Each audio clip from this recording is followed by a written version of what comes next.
then, when you tell us that, you can tell us who you are yourself,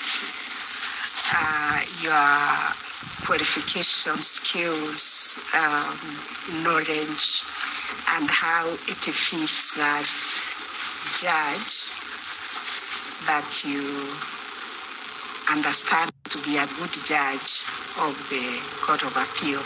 So those are like 4 questions in one, and you can do that in 5 minutes. Thank you, my lady. For me, an ideal judge of the Court of Appeal must be a judge who is well-grounded on the law, with good analytical skills, must be a judge of a person of integrity, which is very, very important.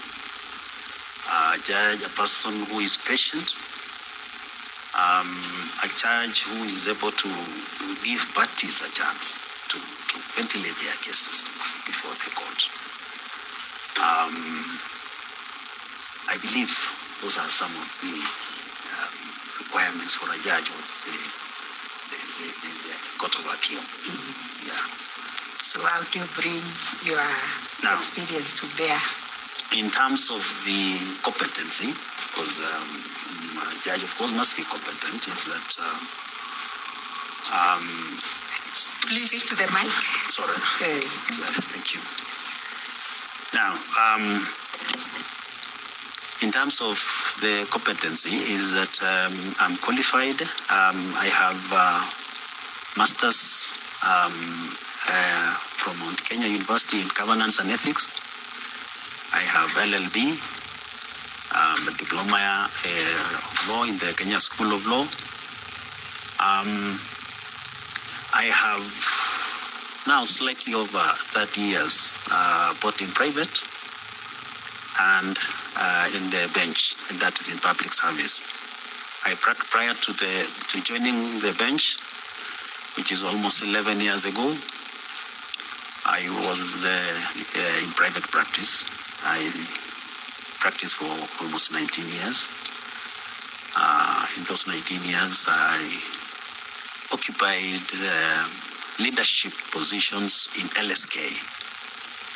And that kind of prepared me and enabled me to have interactions or engagements with the judiciary and other court users.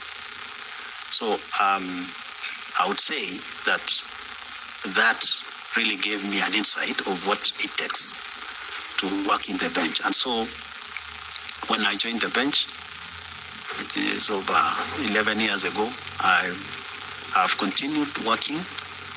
I have, of course, honed my skills. Before I joined the bench, of course, I didn't know what it takes. I knew that sometimes a judge must have a calling, must have passion for their job.